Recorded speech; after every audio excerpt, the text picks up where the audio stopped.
नमस्कार, मैं हूं शैलेंद्र। न्यूज़ वन की संध्याकालीन समाचार सेवा में आप सभी का स्वागत है। प्रस्तुत है आज की प्रमुख खबरें।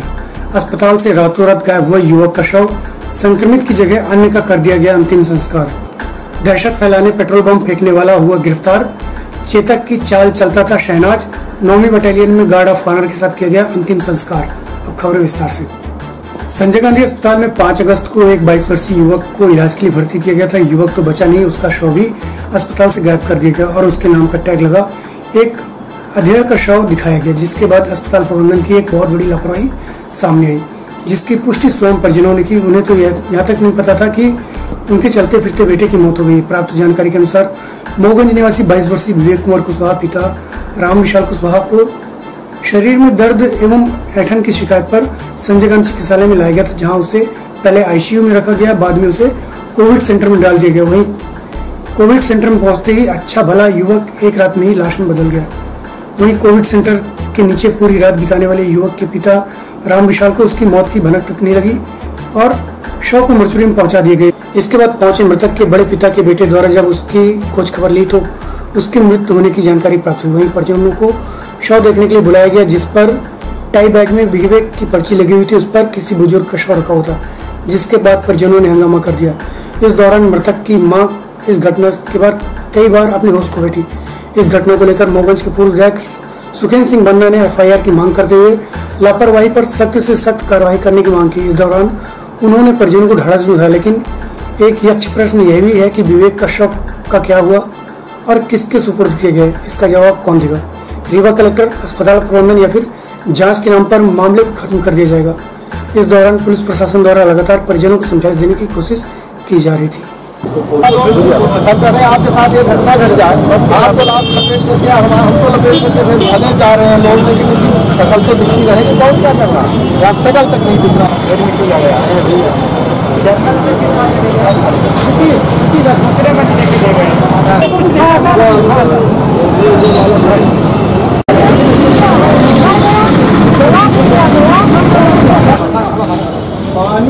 पानी है क्या?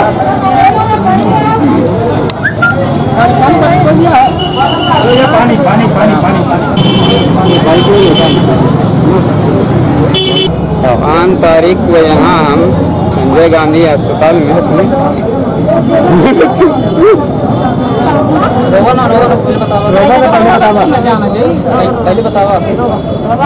भर्ती कराया गया। इसके बाद उसका दवाई होने लगी। 6 तारीख को वो स्वस्थ था। इसके बाद 7 तारीख को क्वारंटाइन में डाल दिया गया। हमको जाने नहीं दिया। वहाँ कोई कहा कि वहाँ तुम मरने जाओगे, वहाँ वो तो उसको तो वो हो गया है कोरोना, इसलिए हम यहाँ फिर भी बैठे थे नीचे में, लेकिन हमको कोई जानकारी नहीं दी गई। 8 तारीख को तो हम कुछ बोले नहीं। 9 को हम बोले तो कहा कि उसका प्रसव हो गया है। जब मिट्टी देखने के लिए बोले, कहा कि उसकी मिट्टी कल ही जला दी गई। 8 तारीख को रिपोर्ट आती है हमारी, 9 तारीख को हमारे आने पर दे रहे हैं। तो वो भी रिपोर्ट जो है तो कलम से लिखी गई है, अन्यथा उसका कंप्यूटर का नहीं है। इतनी हमको जानकारी है साहब। आपको शव दिखाने लाया गया था, तो किसका शव निकला था? वो निकला था विवेक नाम स्टिकर लगा था, लेकिन वो 45 साल का बुढ़ा था। हमारा बच्चा 22 साल का। अब प्रशासन से क्या मांग करते हैं आप? हम प्रशासन से मांग करते हैं कि हमारा बच्चा मिलना चाहिए। आपका नाम? राम विशाल। बच्चे का नाम क्या था? विवेक कुमार कुशवाहा। कहाँ के रहने वाले? बेलहाई के, थाना मोहगंज। ठीक है भैया, एक सस्पेक्टेड की मौत की डेथ बॉडी का मामला था, क्या पूरा मामला है, क्या शिकायत की गई है, क्या? देखिए, ऐसा है कि हम भी आज सुबह पेपर के माध्यम से और प्लस परिजनों के टेलीफोनिक माध्यम से मुझे जानकारी दी गई कि विवेक कुशवाहा 5 तारीख को एडमिट हुआ और उससे परिजनों की मुलाकात भी हुई। बाद में ये परिजनों के द्वारा बताया गया कि उससे मेरी मुलाकात हुई, सारी बातें थी और फिर उसकी अचानक से मौत हुई। हम लोगों को बुलाया गया, लेकिन हमारी लाश नहीं मिली, बल्कि दूसरे की लाश वहाँ पर, जो वही 22 साल का विवेक कुशवाहा है, वहाँ पे लगभग 70-80 साल के व्यक्ति की लाश मिली गई। तो मैं समझता हूँ कि मुझे ये लगा, मैंने सुबह कलेक्टर को भी फ़ोन लगाया और उनसे ये कहा कि मैंने आपको लिखित रूप से एक पत्र भेजा था और मौखिक रूप से मोबाइल के माध्यम से आपको हमने कहा कि कहीं न कहीं कोरोना के मामले में, पेशेंटों के मामले में हमारे क्षेत्र के भी पेशेंट आ रहे हैं, वहाँ पर घोर लापरवाही बरती जा रही है। अभी आप लोगों ने भी देखा होगा, सुना होगा, सिमरिया का भी एक लड़का भाग गया था और यहाँ खाने पीने की भी लापरवाही और तमाम तरह की लापरवाहियाँ। आज तो सबसे बड़ी बात कि लाश ही नहीं मिल रही। भाई परिजन यहाँ लाश लेने आए हैं, लाश देखने आए हैं, चलिए ठीक है, कोरोना का अगर पेशेंट था, अगर सस्पेक्टेड था तो लाश नहीं दी जाएगी, ये बात मैं स्वीकार करता हूँ। बशर्ते जहाँ लाश ही नहीं मिल रही है, तो ये तो बहुत बड़ी लापरवाही आज हमारे रीवा इस इतने बड़े अस्पताल की उजागर हुई। मैं समझता हूँ कि इसमें दोषियों के खिलाफ, चाहे जो भी इसमें दोषी हो, उसके खिलाफ FIR भी होना चाहिए, उसके खिलाफ कानूनी कार्रवाई होना चाहिए। और मैं समझता हूँ कि इसमें बड़े लेवल पर, चाहे छोटे लेवल, मैं आप सबके माध्यम से पूछना चाहता हूँ कि क्या अगर कोई पैसे वाला, कोई पहुँच वाला, कोई ताकतवर व्यक्ति अगर इस तरीके से एडमिट हुआ होता तो क्या इस तरीके से लाश उसे नहीं दी जाती, नहीं दिखाई जाती? जहां मुख्यमंत्री शिवराज सिंह चौहान लगातार ढिढोरा पीट रहे हैं कि जान है तो जहान है, तो क्या गरीबों की जान उनके लिए कोई मायने नहीं रखती? आज इससे यह साबित होता है कि गरीबों के लिए अलग कानून बना दिया गया है जब से ये मुख्यमंत्री बने हुए हैं, और अमीरों का एक अलग कानून बना दिया गया। और जहां चिरायू में, मैं भोपाल को आपको उदाहरण दे, चिरायू में जितने पेशेंट होते हैं आज तक एक भी नहीं मरे, लेकिन हमीदिया में हो, चाहे संजय गांधी में हो, वहां पे मौतें हो रही। इसका मतलब घोर लापरवाही हो रहा है। कह सकते कि क्या हुआ क्या नहीं, ये तो प्रबंधन जाने, ये तो अस्पताल जाने, ये कलेक्टर रीवा जाने, और भी लोग प्रशासन जाने।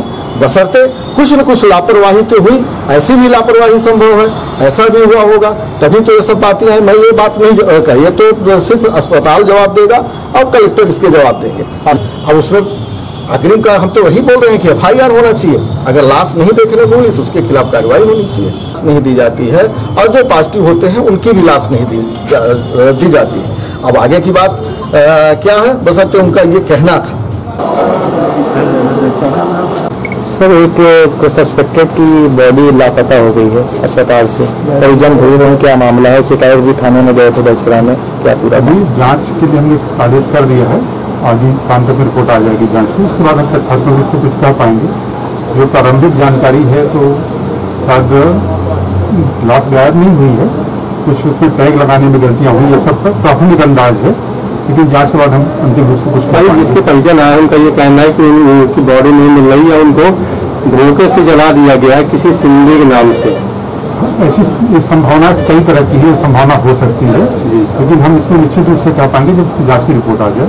सर, ये 2 सीनियर प्राध्यापकों की कमेटी बना दी है सवेरे ही, और उसके बाद ही देख सकते हैं। सर, ये कहा जाता है कि संजय गांधी अस्पताल का जो स्टाफ है वो कोविड-19 के पेशेंटों को नहीं छूता है, जबकि नगर निगम आता है, जो टैग लगा रहता है उसको उठा के चला जाता है। ऐसे में ये गलती मानी जा रही है कि इस तरह से गलती हुई है। ये गलती तय करना तो उसके बाद कहना उचित होगा। अभी हम इतनी कह सकते, जो भी गलती होगी, जिसकी भी होगी, उसे सजा जरूर मिलेगी, चाहे मैं खुद हूँ चाहे कोई भी हो। विगत 2 दिवस पूर्व फोर्ट रोड के सराफा बाजार में रात 10:30 बजे के लगभग दहशत फैलाने के लिए पेट्रोल बम फेंका गया था, जिसमें किसी के हाथाहाथ होने की खबर नहीं हुई थी, लेकिन इस घटना की रिपोर्ट सिटी कोतवाली थाना में दर्ज कराया गया। वहीं सिटी कोतवाली थाना प्रभारी ओंकार तिवारी के नेतृत्व में CCTV फुटेज के आधार पर फोर्ट रोड निवासी अलीम खान को पकड़ पूछताछ करने पर उसने दहशत फैलाने उक्त बम को फेंकना कबूला, जिस पर पुलिस ने कार्रवाई करते हुए मामला दर्ज किया, जिसकी जानकारी रीवा पुलिस अधीक्षक राकेश कुमार सिंह ने दी।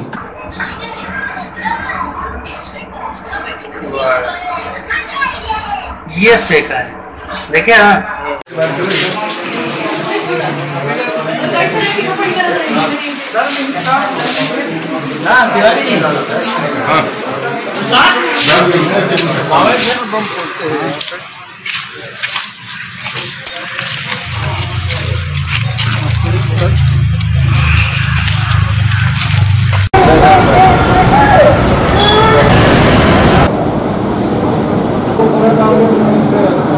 पहले पंप कांड हुआ था सराफा बाजार से, उसका आरोपी पकड़ा है। हाँ, 3 दिन पहले एक जगह बाजार में बम कांड की रिपोर्ट हुई थी। उसने एक पेट्रोल बम एक घर से दूसरे घर के सामने सीढ़ियों के पास फूटा गया था। हमने वीडियो फुटेज वगैरह का अध्ययन करने पे हमें बम की दिशा पता चल गई कि किस दिशा से आया है बम। उसके आधार पर जो हमारी इन्वेस्टिगेशन हुई उसमें अलीम खान नाम के एक व्यक्ति पर शक गया, जिसको हमने पकड़ कर पूछताछ किया तो उसने बम फेंकना कबूल किया।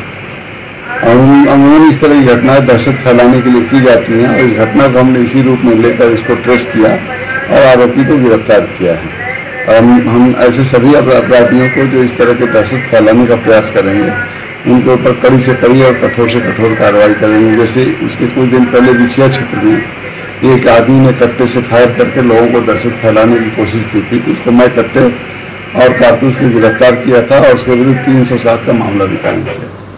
केंद्र सरकार द्वारा लगातार कोरोना संकट की आड़ में देसी विदेशी और दरबारी कारपोरेट के हाथों देश की सार्वजनिक संपत्ति सहित अति संवेदनशील रक्षा, परमाणु और अंतरिक्ष अनुसंधान के निजीकरण के फैसले को वापस लेने सहित रेल के निजीकरण, खदानों के निजीकरण को समाप्त करने व कोरोना काल में बेरोजगार हो चुके लोगों को पुनः रोजगार व इस दौरान वेतन में की गई कटौती को वापस करने की मांग करते हुए सीटू के तत्वावधान में कर्मचारियों द्वारा कोरोना काल के चलते घर पर रहकर ही सत्याग्रह किया। वहीं आज रीवा संभागायुक्त कार्यालय पहुंच राष्ट्रपति एवं प्रधानमंत्री के नाम ज्ञापन सौंपा। प्रस्तुत है सीटू के महासचिव सौरभ मिश्रा से जानकारी के अनुसार। और उसमें किराया भी प्रवासी हमारी मांग मुझे पर यह है कि जिनकी तनख्वाह काटी गई है।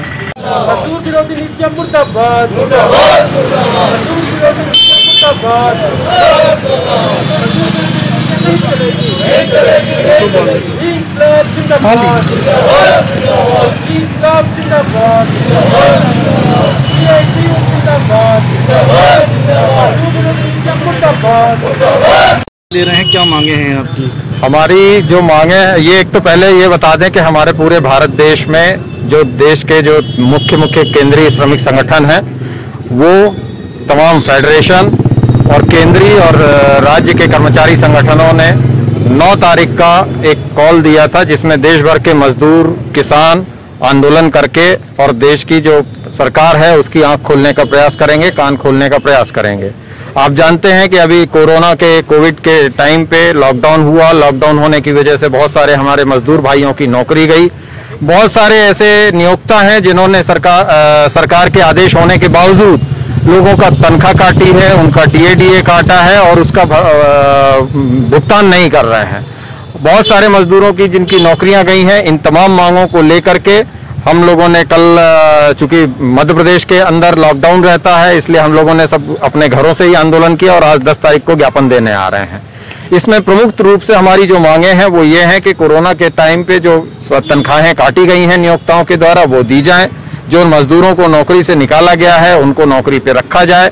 आपने देखा होगा पूरे देश भर में श्रमिक देश की जो परिसंपत्तियां हैं उनको बेचा जा रहा है। आपने देखा है रेलवे बेची गई है, बीएसएनएल बेचने जा रहा है, कोल इंडिया बेचा जा रहा है और इसको लेकर के कोल इंडिया में अभी 18 अगस्त को पूरे देश भर में स्ट्राइक की जा रही है। तो ये तमाम जो परिसंपत्तियां बेची जा रही है सरकार की द्वारा, वो देश की जनता की है, उसको बेचने का प्रयास न किया जाए, ये हमारी मुख्य मांग है। सौरभ मिश्रा, CITU का महासचिव। सिटी न्यूज 1 की परिक्रमा अंतर्गत आज हम आपको ले चलते हैं रीवा की ऐतिहासिक धरोहर स्मारक की ओर, जो कि है रीवा रियासत की शान शहनाज की। रीवा में आज भी मौजूद है अफगानी घोड़े शहनाज का मकबरा, जिसे दी गई थी शाही गार्ड ऑफ ऑनर अंतिम विदाई। रीवा के अशोक मैदान में रीवा रियासत के महाराजा वेंकटरमण सिंह के चहेते घोड़े शहनाज की स्मारक आज भी मौजूद है, जिसकी याद में रीवा शहर के एक मुख्य चौराहे पर महाराजा के साथ स्टेच्यू बनाया गया। उसके नाम पर चौराहा भी रखा गया, घोड़ा चौराहा, जो आज भी उसके जीवांत की याद दिलाता है। रीवा रियासत के महाराजा रघुराज सिंह की मृत्यु के बाद उनके पुत्र वेंकटरमण सिंह को राजगद्दी का प्रभार दिया गया। महाराजा वेंकटरमण सिंह को घुड़सवारी के बड़े शौकीन थे, इसलिए उनके अस्तबल में नए नए प्रकार के घोड़े रहते थे। घोड़ों के इस प्रकार के लगाव के कारण दूर दराज के लोग अच्छी नस्लों के घोड़ों को लेकर उनके पास आते और मुंह मांगी कीमत पाते थे। रीवा रियासत की शान में 1905 में एक ऐसा ही घोड़ा अफगानिस्तान के काबुल से एक सौदागर लेकर आया और महाराजा को सवारी के लिए सौंपा, जिसका नाम शहनाज था। शीघ्र ही यह घोड़ा महाराजा वेंकटरमण सिंह का चहेता बन गया और उससे युद्ध की कलाबाजियों का विशेष प्रशिक्षण भी दिया गया, जहाँ वह अपने मुंह में तलवार फंसा दुश्मनों का पेट फाड़कर सफाई भी कर सकता था। चालाक और चतुर शहनाज द्वारा कई बार उफनती नदियों में भी अपनी वफादारी दिखाते हुए महाराज की जान को बचाया। इतिहासकारों की माने तो शहनाज महाराणा प्रताप के चेतक का प्रतिबिंब था। वर्ष 1918 में महाराजा वेंकटरमण सिंह के स्वर्गवास के बाद तत्कालीन महाराजा गुलाब सिंह जूदेव द्वारा उसकी देखभाल की जाने लगी। वहीं वर्ष 1934 को रीवा रियासत की शान शहनाज की मृत्यु के बाद उसे शाही गार्ड ऑफ ऑनर के साथ 9वीं बटालियन में उसे दफनाया गया और शहर के एक मुख्य चौराहे को उसका नाम दिया गया, जो आज भी मौजूद है, घोड़ा चौराहा। रीवा में एक बहुत ही महान राजा हुए हैं, महाराजा हुए हैं। उनका नाम था महाराजा वेंकटरमण सिंह जूदेव। उनका कार्यकाल 1880 से 1918 तक कार्यकाल रहा। महाराजा वेंकटरमण सिंह जूदेव पूरे फौजी तरबियत के नरेश थे, महाराजा थे, और उनको घोड़ों का बड़ा शौक था। उनके रिसाला में एक से एक अच्छे घोड़े थे और खुद भी वो लंबी दौड़ की घुड़सवारी करते थे। दरअसल महाराजा वेंकटरमण सिंह के शासनकाल में 1905 में एक काबुल का सौदागर आया, कई घोड़े लिया हुआ था वो। उस सौदागर को घोड़े के लिए वेंकट बटालियन जहाँ पे रिसाला था वहाँ पे रखा गया। रीवा महाराज वेंकटरमण सिंह जूदेव मुआयना करने गए घोड़े का, तो उनको एक घोड़ा दिखा जो 5 साल का था, पाठा घोड़ा था। उस घोड़े का जन्म 1901 में हुआ था काबुल में, और वो अरबी नस्ल का घोड़ा था। महाराजा वेंकटरमण सिंह जूदेव को वो घोड़ा पसंद आ गया। उसको उन्होंने काबुल के उस सौदागर से उन्होंने खरीद लिया और उसको ट्रेन करने की जो जिम्मेदारी दी वो रीवा राज के बहुत ही महान प्रशिक्षक ट्रेनर थे किहन खां सैनी और जमाहिर खां, दोनों विषय थे। उस घोड़े को ट्रेंड किया गया और महाराजा वेंकटरमण जूदेव का मानना था कि घोड़े को इस तरह तैयार करिए जैसे महाराणा प्रताप का चेतक घोड़ा था। तो उस घोड़े को बहुत ही तगड़ा प्रशिक्षण दिया गया। उफनती नदी में वो तैर सकता था, आग के अंगारों के बीच बिना डर के निर्भीकता से वो पार कर जाता था। लंबी दरिया को भी पार कर सकता था घोड़ा। और उसकी जो ट्रेनिंग दी गई, एक पुतले को, मानव रूपी पुतले को रिसाला में बनाया गया था और उस पुतले पे ऐसी ट्रेनिंग किया इस घोड़े ने, शहनाज ने, कि दांतों में 2 मुही तलवार फंसा के, दोनों कोने तेज होती थी और काफी तेज होती थी, अपने मुंह में फंसा के उस मध्य तलवार को, और उस पुतले पे वो हमला करता था तलवार से। कहने का मतलब ये है कि वो घोड़ा ऐसा था कि अगर जरूरत पड़ने पे किसी भी आदमी को 2 मुही तलवार से पेट फाड़ सकता था। महाराज वेंकटरमण सिंह जूदेव ने उस घोड़े का नाम शहनाज रखा और घोड़ों में पूरा सबसे प्रिय घोड़ा महाराज वेंकटरमण सिंह जूदेव को था वो शहनाज घोड़ा।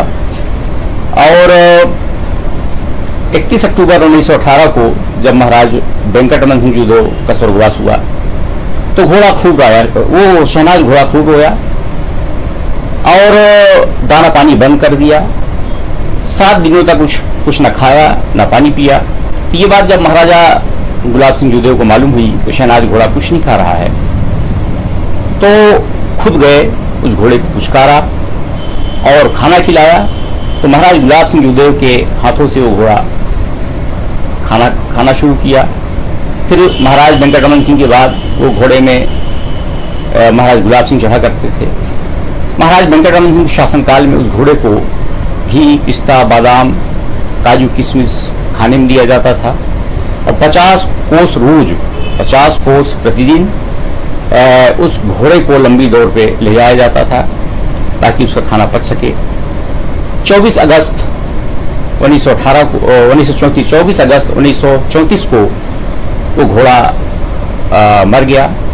घोड़े के मरने के बाद वेंकट बटालियन में जहाँ पे रिसाला था वहाँ पे पूरी गार्ड ऑफ ऑनर के साथ उसको दफनाया गया। फिर 1934 में ही महाराज गुलाब सिंह जूदेव ने उस घोड़े का एक मकबरा बनवाया, एक छतरी बनी हुई है उसमें, और उस घोड़े में शिलालेख उसका आज भी लगा हुआ है। उसकी जन्म, उसकी पैदाइश और उसकी मृत्यु का उसमें पूरा वर्णन है। घोड़े में इससे अच्छा घोड़ा कभी नहीं रहा। और जो कोठी कप्तान के अंदर जो आप देख रहे हैं जिसमें महाराजा वेंकटरमण सिंह जुदेव जिस घोड़े पे सवार हैं वो शहनाज घोड़ा है। और शहनाज घोड़े की खास बात ये थी कि वो खड़ा होता था 3 पांव से, लेकिन चौथे पांव में उसे ना तो लकवा लगा था, ना कोई रोग था, ना कोई बीमारी थी। लेकिन जो दौड़ता था तो फर्राटे से हवा की गति से चारों पांव से वो दौड़ता था। आज भी छतरी उस महान घोड़े की याद दिलाती हुई अपने महाराज को बैठाए हुए वो दिख रही है। चलते चलते आज की प्रमुख खबरें एक बार पुणे। अस्पताल से रातों रात गायब हुआ युवक का शव, संक्रमित की जगह अन्य का कर दिया गया अंतिम संस्कार। दहशत फैलाने पेट्रोल बम फेंकने वाला हुआ गिरफ्तार। चेतक की चाल चलता था शहनाज। 9वीं बटालियन में गार्ड ऑफ ऑनर के साथ किया गया अंतिम संस्कार। आज की खबरों में बस इतना ही। कल पुनः उपस्थित होंगे नई खबरों के साथ। तब तक के लिए हमें इजाजत दीजिए। नमस्कार।